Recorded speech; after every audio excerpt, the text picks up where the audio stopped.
स्वागत है आपका ईटी नाउ स्वदेश पर। मैं हूं आपके साथ पूजा त्रिपाठी और आप देख रहे हैं गुड मॉर्निंग स्वदेश। और इस शो में हम आगे बात करेंगे ग्लोबल संकेतों की और बाजार पर रणनीति क्या होनी चाहिए, इस पर भी चर्चा करेंगे। साथ ही खबरों वाले शेयर्स, ब्रोकरेज हाउस की रिपोर्ट एक एक करके आपके सामने रखेंगे। तो अगले आधे घंटे बने रहिए हमारे साथ। कुछ अहम चीजें और अहम एक्शन आपके सामने हम एक एक करके लाएंगे। सबसे पहले शुरुआत कर लेते हैं एशियन मार्केट से। और इस वक्त जो संकेत मिल रहे हैं एशियाई बाजारों से वो कमजोरी के हैं। हांगकांग के बाजार 230 अंक नीचे, कोरिया के बाजार में करीब 1.25% की कमजोरी इस वक्त देखने को मिल रही है। निकाई के बाजार भी नीचे हैं। शंघाई और गिफ्ट निफ्टी भी लाल निशान में ही कारोबार कर रहा है। गिफ्ट निफ्टी अगर देखेंगे तो हल्के लाल निशान में है। 19,590 के आसपास गिफ्ट निफ्टी इस वक्त कारोबार कर रहा है। ग्लोबल मार्केट की अगर बात करें तो वैसे तो कल अमेरिकी बाजार बंद थे, तो वहां से तो कुछ ज़्यादा क्यूज नहीं मिल रहे हैं, लेकिन ओवरऑल कल दूसरे बाजारों में किस तरह का प्रदर्शन था, बॉन्ड मार्केट और कमोडिटी मार्केट में क्या कुछ एक्शन देखने को मिला, ये समझ लेते हैं एक बार। और विश्व मोहन हमारे साथ जुड़ चुके हैं पूरा अपडेट लेकर। विश्व मोहन, गुड मॉर्निंग, बताइए। Good morning. एशियाई बाजारों की शुरुआत तो आज नरमी के साथ हुई है। जापान, कोरिया, हर जगह गिरावट ही दिख रही है। लेकिन आज बाजार की नज़र रहेगी हांगकांग और चाइना के जो पीएमआई नंबर्स आने वाले हैं वहाँ पर नज़र रहेगी। साथ ही भारत में भी पीएमआई के नंबर रहेंगे, वहाँ पर भी पूरे ही बाजार की नज़र रहेगी। गिफ्ट निफ्टी आज नरमी के साथ कारोबार कर रहा है। कल अमेरिकी बाजार बंद थे, लेकिन फ्यूचर्स मार्केट से जो संकेत मिल रहे हैं वो भी आज कमजोरी के मिल रहे हैं। हल्की नरमी वहाँ पर दिख रही है। यूरोप के बाजारों की बात करें तो कल तीनों ही बाजार सपाट या हल्की कमजोरी कह सकते हैं, हल्की कमजोरी के साथ बंद हुए थे। जर्मनी के जो डेटा थे, एक्सपोर्ट में कमजोरी आई थी, इंपोर्ट हल्के बढ़े थे। जुलाई के नंबर थे एमओएम बेसिस पे अगर आप देखें तो। और यूके की जो ब्रिटिश चेन है, सुपर ड्राई क्लोथिंग चेन है, वहाँ पर कल भारी गिरावट देखी, 18% गिरावट। ट्रेड सस्पेंड पहले हुआ था, उसके बाद जब बाजार में वापस से वो खुला, उसके बाद भी गिरावट जारी रही, तो वो नए रिकॉर्ड निचले स्तर पर सुपर ड्राई का शेयर पहुंच गया। तो ये कुछ खबरें थी। लेकिन अब बाजार पूरी तरह से देख रहा है, फेड की बैठक पर नजर है जो 19 और 20 सितंबर को होने वाली है। वहां पर किस तरह के फैसले आते हैं। अब अगले साल को लेकर एंटीसिपेशन लगाया जा रहा है, अनुमान लगाया जा रहा है कि वहां पर किस तरह से फेड का फैसला होगा, क्या रेट में कटौती होगी। बाजार अब 4 से 5 कटौती 2024 में लेकर चल रहा है।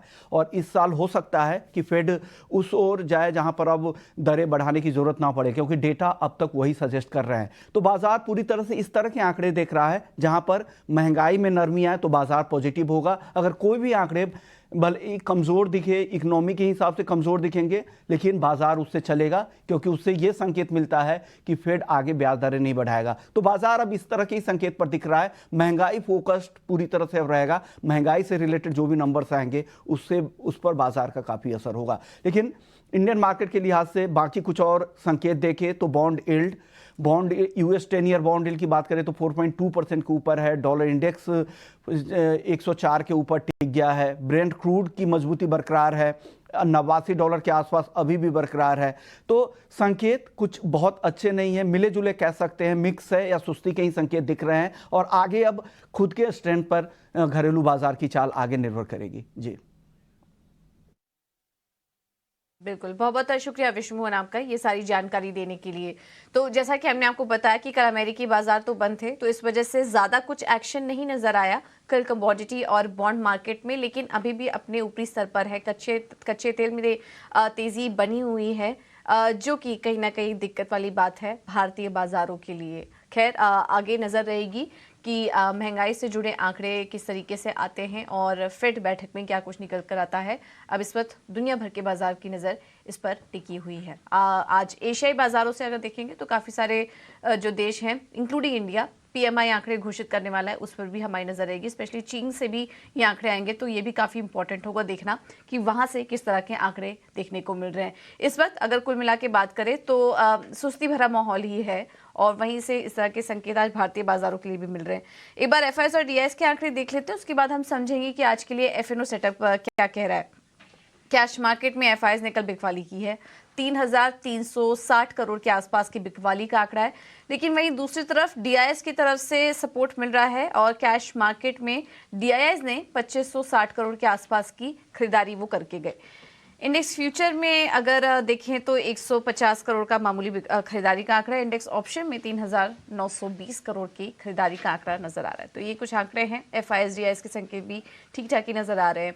अब एफएनओ सेटअप एक बार समझ लेते हैं कि आज के लिए निफ्टी और बैंक निफ्टी के कौन से लेवल्स पर आपको नजर रखनी है, क्योंकि कल तो हमने देखा था कि बाजार दिन के ऊपरी स्तर के पास बंद हुआ था। अब आज कौन से लेवल्स इंपॉर्टेंट होंगे ये समझ लेते हैं। हमारे साथ डिम्पी कारा जुड़ चुके हैं फोन लाइन पर। डिम्पी, गुड मॉर्निंग, बताइए। और आज जैसा कि आपने कहा था कि शॉर्ट कवरिंग बाजार में जारी रहेगी, कल के सेशन में ऐसे ही कुछ देखने को मिला, तो आज कौन से लेवल्स इंपॉर्टेंट रहेंगे? शुक्रिया पूजा। अगर आप देखें तो कल मार्केट के अंदर वापस से थोड़ी शॉर्ट कवरिंग आई है, वो निफ्टी और बैंक निफ्टी दोनों में ही थी। कल एक और इम्पोर्टेंट बात अच्छी हुई है, वो है क्लोजिंग बेसिस पर मार्केट का नंबर अच्छे आना। असल में कल निफ्टी ने 19,500 के ऊपर ओपन किया और क्लोज भी 19,500 के ऊपर किया, और बैंक निफ्टी ने 44,500 के ऊपर ओपन किया और 44,500 के ऊपर क्लोज किया। दैट मीन्स दिन भर की जितने भी बढ़त हमको गैप के साथ मिली थी, मार्केट ने उसको संभाला। ये इंडिकेट कर दिया कि शॉर्ट्स वालों को थोड़ा हम और स्क्वीज करेंगे और थोड़ी कवरिंग आ सकती है। लेकिन मेरे को इस पे एक हल्का सा डाउट इसलिए है क्योंकि ऑलरेडी ओपन इंटरेस्ट काफी कम है। इस सीरीज के अंदर हम जब ओपन इंटरेस्ट लेके आए हैं वो पहले ही 50,000 कॉन्ट्रैक्ट का कम था। आप और जरा स्क्वीज कर पाएंगे तो फिर आप ओपन इंटरेस्ट को और कम करना पड़ेगा, जिसकी प्रोबेबिलिटी थोड़ी कम लगती है। इसलिए हो सकता है मार्केट के अंदर इस लेवल पे कॉन्फिडेंस आने के बाद शॉर्ट कवरिंग तो होगी ही होगी, बट थोड़ी खरीदारी भी आ जाए। और कुछ आईटी के स्टॉक्स जैसे कल पार्टिसिपेट कर रहे थे, आज भी सेक्टोरियल चर्निंग देखने को मिल सकती है। ये सेक्टोरियल चर्निंग फेवरेबल रह सकती है मेटल्स के लिए, बैंक के लिए और काफी हद तक आईटी कंपनीज के लिए आज भी। रही बात अब सपोर्ट और रेजिस्टेंस की, देखिए निफ्टी जिनके पास अभी भी लॉन्ग पड़ी है वो अभी भी होल्ड करके रखें। चाहे तो अपना एक स्टॉप लॉस को 100 पॉइंट और नोच को ऊपर कर ले। अब 19,300 की जगह 19,400 भी अपना एक पहला सपोर्ट आप कैलकुलेट कर सकते हैं। दूसरा बात, जिनके पास शॉर्ट खड़ा है, हमने उनको इत्तेफाक भी दिया था और बताया भी था कि आप 500 से लेकर 650 वाली रेंज में अपने कंफर्ट का एक स्टॉप लॉस लगा के रखें। जिन्होंने पहले राउंड के अपने स्टॉप लॉसेस कटवाए हैं, अभी शॉर्ट ना करें। अभी मार्केट के अंदर रिदम थोड़ा सा फास्ट बना हुआ है, एफएस की होल्डिंग ऑलरेडी 51% आ चुकी है, तो इसलिए थोड़ी देर रुक जाए, जब मौका मिलेगा फिर आप शॉर्ट कीजिएगा। फिलहाल अभी तो शॉर्ट करने का समय नहीं है, थोड़ी शॉर्ट कवरिंग और बाकी है। दूसरा बात है बैंक निफ्टी की। बैंक निफ्टी के अंदर 44,500 के ऊपर क्लोजिंग, ये इंटरेस्टिंग क्लोजिंग है। 44,200, 44,000 के स्टॉप लॉस लगा के जिनके पास भी लॉन्ग पोजीशन है वो होल्ड करके रखें। कल एचडीएफसी बैंक ने काफी अच्छा क्लोज किया था। उम्मीद यह है कि एचडीएफसी आज मार्केट को थोड़ा प्रोपेल करेगा और बचाने का भी काम करेगा, तो इसलिए एचडीएफसी जनित बैंक निफ्टी में थोड़ा ध्यान रखना होगा। रही बात जिनके पास शॉर्ट पोजीशन थी बैंक निफ्टी की, उनको अभी थोड़ा बाहर निकलना होगा, या फिर अगर वो शॉर्ट्स के साथ बने भी रहना चाहते हैं तो 44,800 आपकी लास्ट लक्ष्य बन रेखा है। अगर ये ब्रेक हो जाती है फिर आपको किसी भी कंडीशन में बैंक निफ्टी के अंदर आपको शॉर्ट नहीं रहना है। रही बात ऑप्शन ट्रेड की, हमने कल भी कहा था कि अगर आप ऑप्शन में काम करेंगे पैसा बना होगा। आज भी बन सकता है क्योंकि अर्ली इन द सीरीज है, ऑप्शन के प्रीमियम थोड़े कम है। कॉल पुट सीधा लेना चाहें सीधा ले सकते हैं, कोई हेज वेज करने की जरूरत नहीं है, और स्टॉक स्पेसिफिक काम करेंगे ज्यादा बेहतर रहेगा। बिल्कुल, बहुत बहुत शुक्रिया डिम्पी आपका ये लेवल्स हमें बताने के लिए। तो स्टॉक स्पेसिफिक रहिए, इंडेक्स में फिलहाल शॉर्ट करने की राय नहीं है और आगे भी कुछ शॉर्ट कवरिंग देखने को मिल सकती है, डेटा यही कह रहा है। तो निफ्टी और बैंक निफ्टी के लिए अहम स्तर आपको बताए। बैंक निफ्टी के लिए 44,800 ये एक अहम लेवल है शॉर्ट्स ट्रेडर्स के लिए। इस लेवल को वॉच करिए, अगर इसके ऊपर निकल गया तो फिर यहाँ से और तेज़ी दिख सकती है। तो फिलहाल शॉर्ट करने की सलाह नहीं है क्योंकि यहाँ से और तेज़ी की उम्मीद। चलिए, ये तो बात हुई निफ्टी और बैंक निफ्टी के अहम स्तर की। लेकिन जैसा कि डिम्पी बताए थे कि स्टॉक स्पेसिफिक रणनीति अपना के चलिए, तो चलिए एक बार उस पर नजर डाल लेते हैं। और बाजार पर रणनीति देने के लिए हमारे साथ रेलिगेयर ब्रोकिंग के अजीत मिश्रा जुड़ चुके हैं। Ajit, thank you so much ET now स्वदेश को समय देने के लिए। मार्केट पर तो हमने चर्चा की, लेकिन अगर स्टॉक स्पेसिफिक सेक्टर स्पेसिफिक अगर रहना है तो फिर आपकी नज़र कहाँ है, कैसे ट्रीट करें? गुड मॉर्निंग पूजा। तो पूजा देखिए, जिस तरीके से हम देख रहे हैं कि बावजूद इसके प्रॉफिट टेकिंग का बायस था, उस टाइम पे भी सेक्टर स्पेसिफिक मूव्स थे, तो अब तो थोड़ा सा बायस इंप्रूव हो रहा है इंडेक्स में। तो ये देखते हुए दोनों ही रिकमेंडेशन बाय साइड पे होगी। पहली रिकमेंडेशन होगी सीमेंट स्पेस, जहाँ पे काफी अच्छा ट्रैक्शन देखने को मिल रहा है, और इंडिया सीमेंट एनीवेज काफी अच्छा परफॉर्म कर रहा था with in the cement space. तो यहाँ पे आप लॉन्ग बना सकते हैं 251 के स्टॉप लॉस के साथ 270 तक के टारगेट्स के लिए। और साथ ही साथ टाटा केमिकल्स, यहाँ पे काफी लंबे कंसोलिडेशन के बाद एक ब्रेकआउट देखने को मिला है। तो मुझे लगता है कि ये ब्रेकआउट इतनी जल्दी फिजल आउट नहीं होगा, करीब 1130 तक के लेवल्स पॉसिबल हैं इसमें। 1070 के स्टॉप लॉस के साथ यहाँ पे आप लॉन्ग कर सकते हैं। थैंक यू अजीत ये रणनीति सुझाने के लिए। तो ये ट्रेड कुछ अजीत अभी बता रहे थे। इंडिया सीमेंट 270 के लक्ष्य पर नजर रखिए, टाटा केमिकल्स 1130। आगे कुछ और भी ट्रेडिंग आइडियाज आपके सामने रखेंगे, लेकिन चलिए अब आगे बढ़ते हैं और बात करते हैं खबरों वाले शेयर्स की। हमारे साथ मुंबई स्टूडियो से शरद जुड़ चुके हैं। शरद, गुड मॉर्निंग, बताइए। गुड मॉर्निंग पूजा। तो आज जो है प्राइमरी मार्केट्स के जो है एक्शन देखने मिलेगा। यहाँ पे विष्णु प्रकाश और पुंगोलिया के जो है आईपीओ की लिस्टिंग होने वाली है।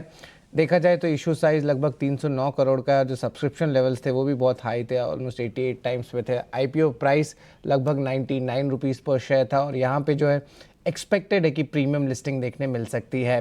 खबरों वाले शेयर्स में फोकस करें तो हीरो मोटोकॉर्प फोकस में रहेंगे। यहाँ पे जो है वो लगभग 550 करोड़ इशू कर सकते हैं एथर की जो कंपनी है उनके राइट्स इशू में। अब याद रखिए एथर एक एग्जिस्टिंग एसोसिएट कंपनी है हीरो मोटोकॉर्प की।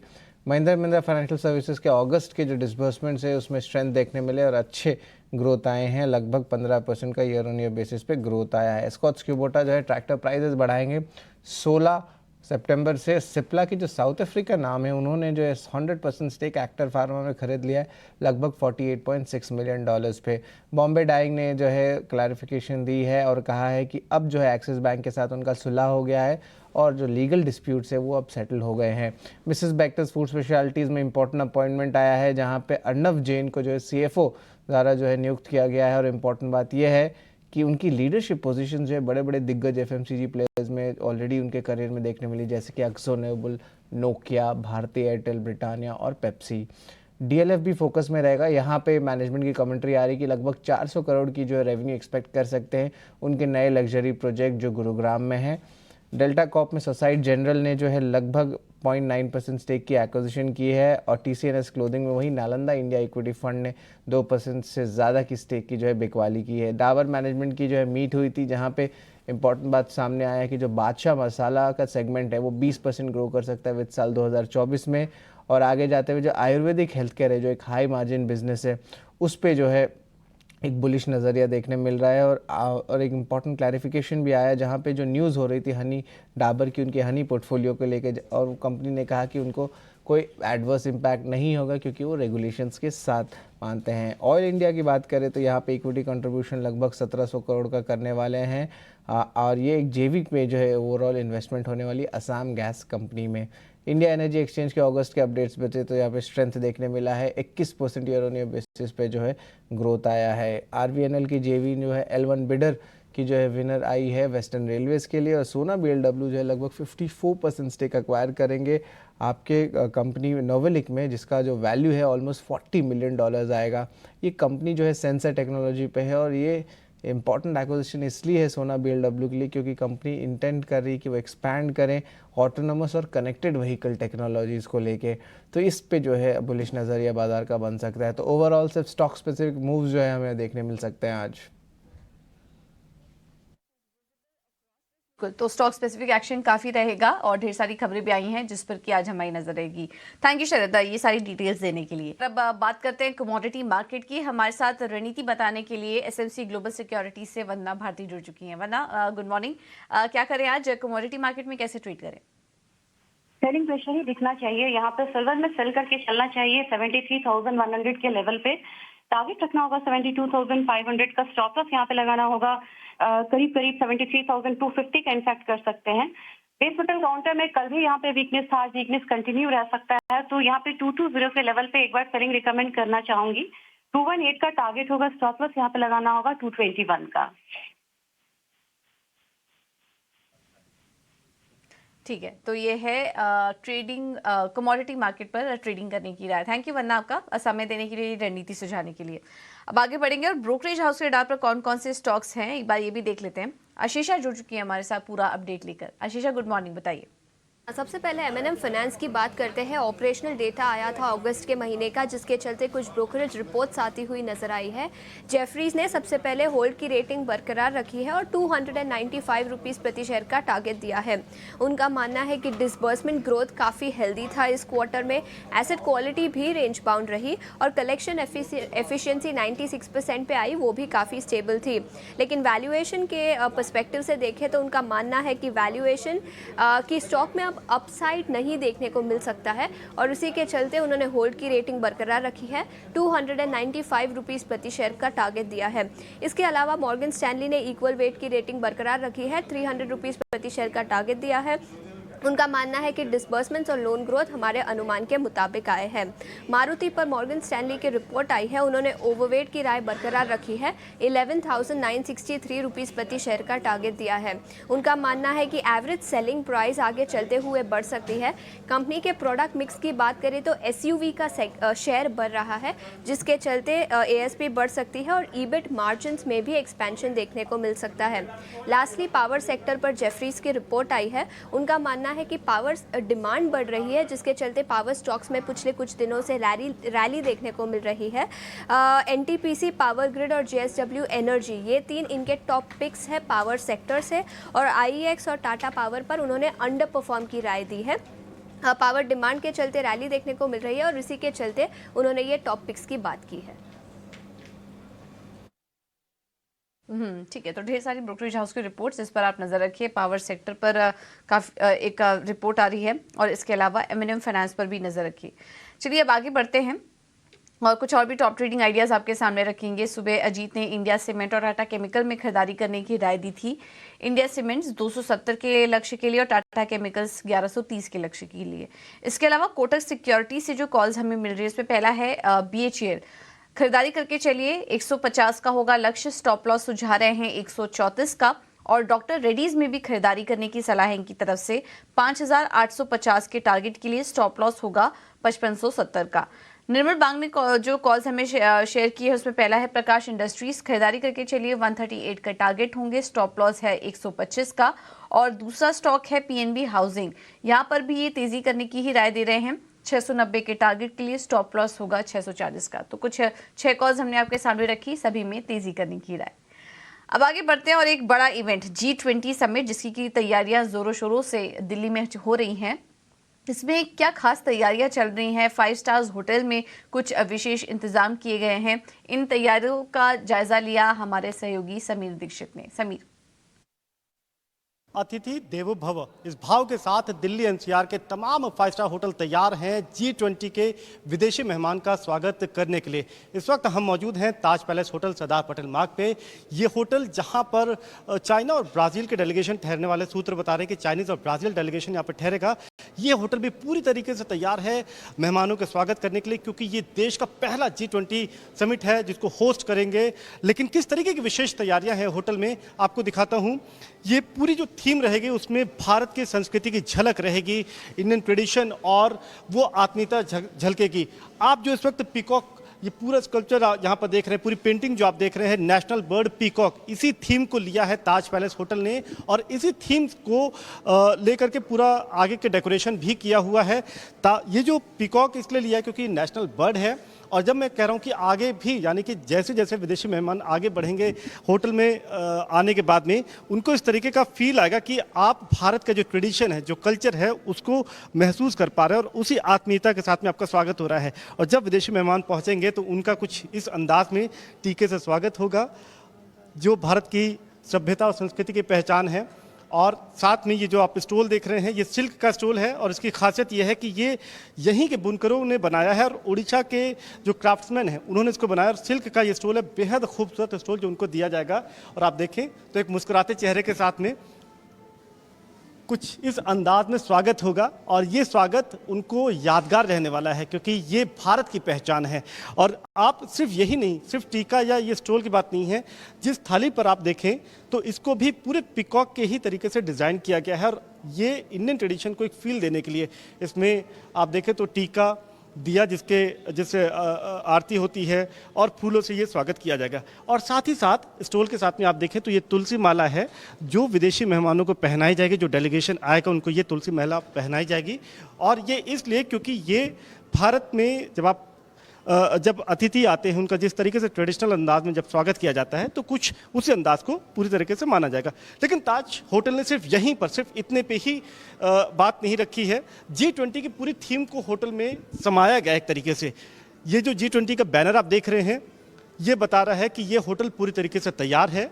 और तैयारियों की आगे बात करें तो जो फ्लावर डेकोरेशन आप देख रहे हैं, ये फ्लावर डेकोरेशन भी बेहद खास है।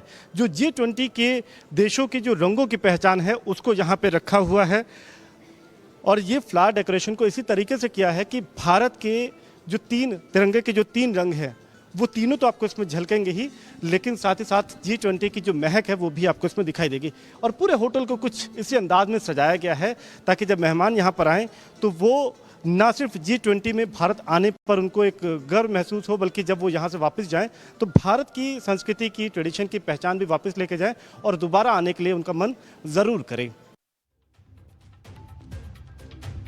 बिल्कुल, तो ये समीर की खास रिपोर्ट आप देख रहे थे। और यही नहीं, दिल्ली एनसीआर में करीब 30 होटलों में पूरी तैयारी है। विदेशी मेहमानों की तैयारी जोरों शोरों पर है और ऐसे में ET नाउ स्वदेश आपके लिए खास कवरेज लेकर आएगा। हमारे साथ जुड़े रहिए।